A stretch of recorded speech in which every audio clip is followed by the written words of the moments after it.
Hello friends, today we open up the smallest hero in all of biology, the cell.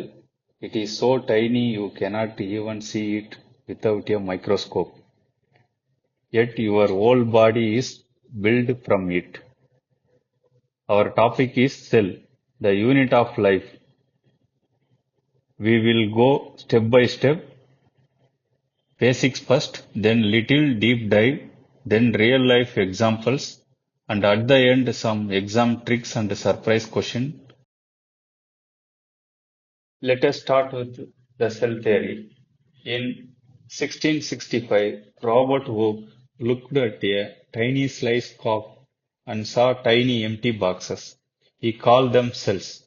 The funny part, those cells were already dead. Then Leeuwenhoek became the first person to actually see living cells like bacteria wriggling under his microscope. Later, two scientists, Schleiden and Schwann, said all plants and animals were made of cells, but they forgot one thing: where do new cells come from? Virchow answered that with the famous line, Omnis cellula a cellula. Every cell comes from an old cell. Cells in all shapes and sizes. Smallest cell, Mycoplasma, also called PPLO.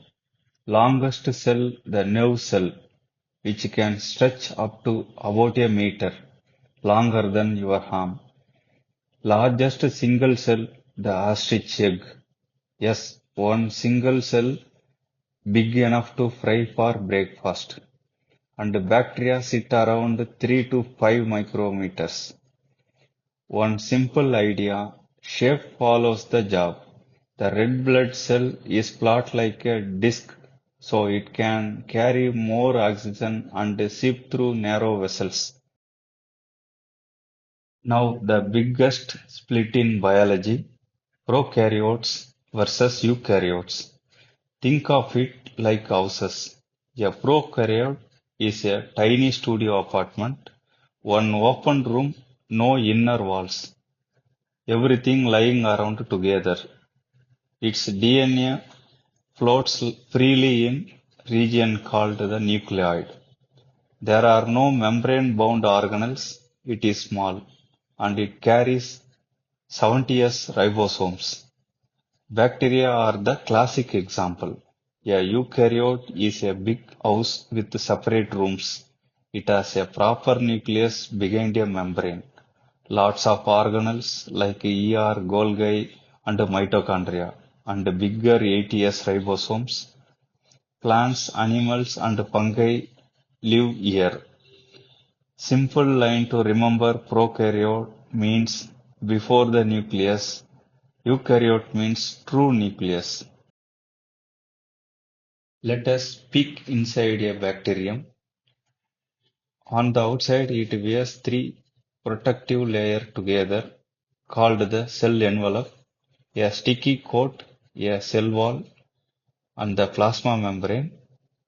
Inside, the DNA sits in the nucleoid with no membrane around it. Many bacteria also carry tiny extra DNA rings called plasmid, small but very important in genetic engineering. The ribosomes are 70s and float freely. A special folded structure called the mesosome helps in breathing and cell division. And the stored food simply lies around in inclusion bodies with no membrane. Notice the theme. In a prokaryote, almost everything is free and simple, no fancy packaging. Every cell needs a smart boundary, and that is the plasma membrane, basically bouncer of the cell, deciding who gets in and who stays out. Look at the picture. It is two layers of phospholipids. Each one has a head that loves water and two tails that hate water. So the head space the water and the tails hide inside. Floating in the layer are proteins, scattered like tiles in a mosaic. This is the famous fluid mosaic model given by Singer and Nelson in 1972. The word fluid matters. The membrane is not stiff, it can move and even pinch off little bubbles. Things cross it in two ways: passive transport, which is free and need no energy, and active transport, which spends ATP to push things uphill. Now the trap. The old model was the Dawson-Danieli sandwich model, which was stiff. The correct current one is the fluid mosaic model. Plant cells have something animal cells can only dream of: a stronger outer cell wall, like a suit of armor. In plants, it is made of cellulose. Quick exam variations. Fungi use chitin, bacteria use peptidoglycan. The outermost shared layer is the middle lamella, made up of calcium pectate, and its job is to glue neighboring cells together like cement between bricks. But even with all this armor, cells still need to gossip with their neighbors, so they connect through tiny channels called plasmodesmata. The wall gives shape, strength, and protection, and stops the cell from bursting when water rushes in. In a eukaryotic cell, a few organelles work together like an office team. We call them the endoplasmembrane system. The endoplasmic reticulum, or ER, is the factory. Rough endoplasmic reticulum has ribosomes and makes protein. Smooth endoplasmic reticulum makes fats and does cleanup duty. The Golgi Apparatus is the post office. It packs, labels, and ships everything. Goods come in the sys phase and leave from the trans phase. The lysosomes are the recycling bin, full of strong enzymes, but handled with care, because if they burst, they can digest the whole cell. That is why we lovingly call them the suicidal bags. And the vacuoles are storerooms in a plant. One big central vacuole keeps them cell firm and upright. Now my favorite, the mitochondria, the powerhouse of the cell. This little organelle pulls all nighters, makes energy. It has two membranes, the outer one smooth and the inner one folded again and again into folds called cristae. Why folds? More folds mean more surface. More surface means more energy. Its job is to make ATP, the energy currency the cell spends on everything. The fluid inside is the matrix. And here is the exam favorite twist. The mitochondria has its own DNA and its own 70S ribosomes, so it can make some of its own protein. We call it semi-autonomous, like a teenager who lives in your house but insists on cooking their own food. Remember that word, semi-autonomous. Plastids live only in plant cells, and the star is the chloroplast. Basically, the cell's solar powered kitchen. There are three types. Chloroplast are green and cook food by photosynthesis. Chromoplast gives flowers and fruits their bright colors. And leucoplast are colorless storage unit, the starch in potato stored here.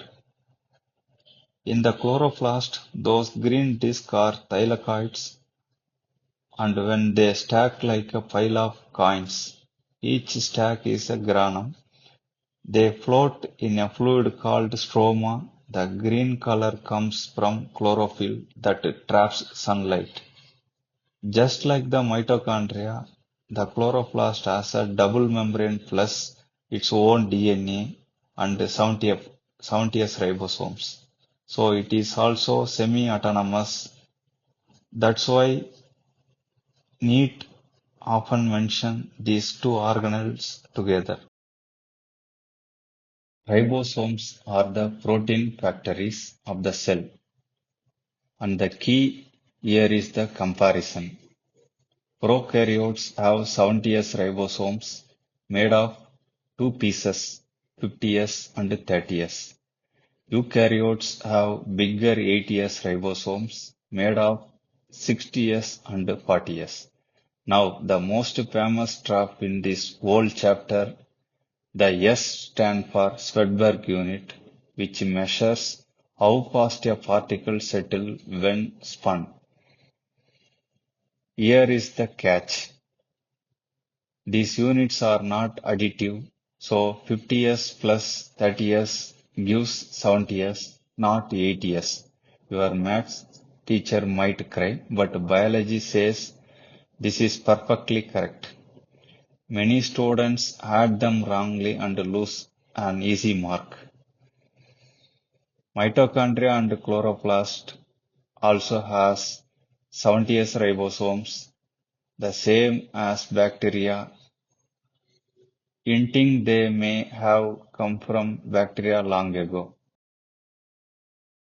The nucleus is the boss of the cell, sitting in the corner office giving orders. It was discovered and named by Robert Brown in 1831. It is wrapped in a double membrane called the nuclear envelope with tiny pores so material can move in and out. Inside that dark, dense spot is the nucleus. And a sneaky exam point, it has no membrane around it. Its job is to make ribosomes.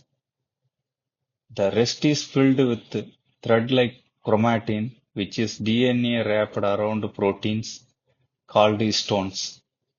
When the cell is about to divide, this chromatin packs tightly into chromosomes. One more point, chromatin has two modes. Euchromatin is loose and active. Heterochromatin is tightly packed and lazy. Cilia and flagella are the cell's hair-like oars that help it move or move fluid across its surface. Cut one across and look inside. You see 9 pairs of tubes around the edge, plus two single one in the center. We write it as 9 plus 2. Their base, the basal body and the centriole are different. 9 triplets around the edge and nothing in the center, so 9 plus 0.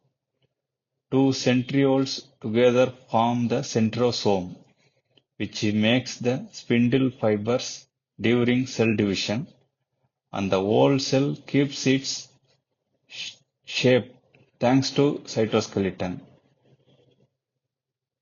A network of tiny tubes and threads. So memorize it like a phone number. Cilia and flagella are 9 plus 2. Centrioles and basal body are 9 plus 0.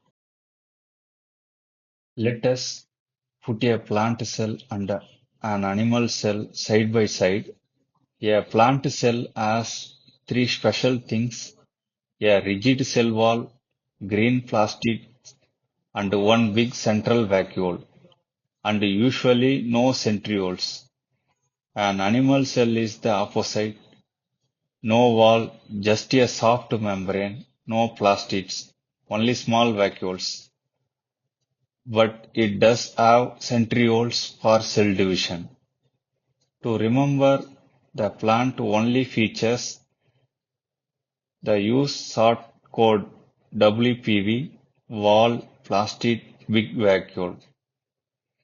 And don't forget, both cells still share a lot: membrane, cytoplasm, nucleus, mitochondria, endoplasmic reticulum, Golgi, and ribosomes. So, in a diagram question, just look for the wall and the chloroplast. If they are there, it is a plant cell. Time to collect all our tricks in one place.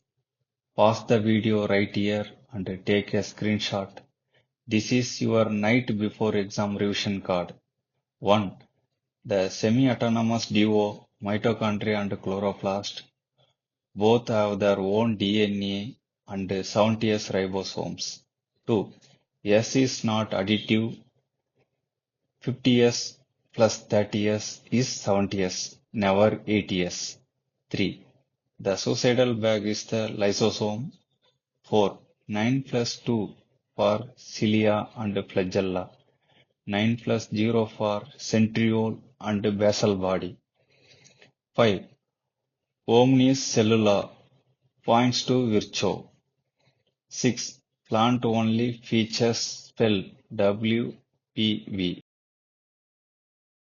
Let us step out of the textbook for a moment, because biology is very much alive. First, why mitochondria matter to you personally? If they stop working, people get serious mitochondrial diseases. And notice the organelles that need the most energy, like your heart, brain, and muscles, carry the most mitochondria. Structure follows need. Second, how we see cells today. Now, tools like cryo-electron microscopy let scientists view organelles in stunning 3D detail. And this work has even won Nobel Prize. Third, cells are now medicine. In therapies like CAR-T, doctors reprogram a patient's own cells to fight cancer. So, this chapter is not just for marks, it is shaping real treatments. And finally, a beautiful idea. The endosymbiotic theory says mitochondria and chloroplasts were once free bacteria that moved in as roommates. The clue, their 70s ribosomes, everything connects back to what we just learned.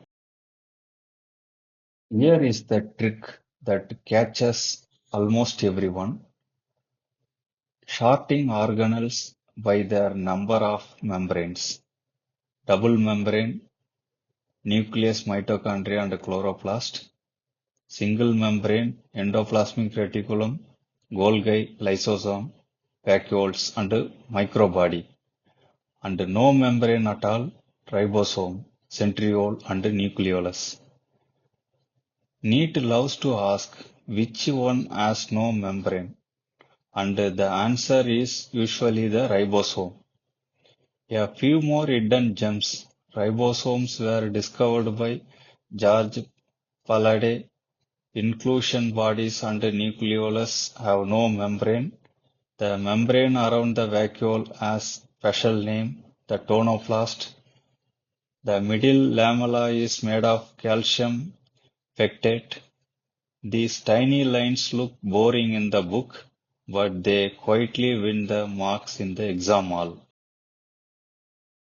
Assertion: mitochondria are semi-autonomous. Reason: they have their own DNA and 70s ribosomes. Both are true, and the reason correctly explain the assertion. Second, match the column. They line up organelles with their job, like a Golgi with packaging and a ribosome with protein synthesis. Third, the statement type. They give you 3 or 4 statements and ask how many are correct. So one weak fact can trap you. Read every single word. Fourth, the diagram type. They show an organelle and ask you to name it or label a part. If you know the structure and functions of each organelle, you can crack all four disguises. Thank you for learning with me.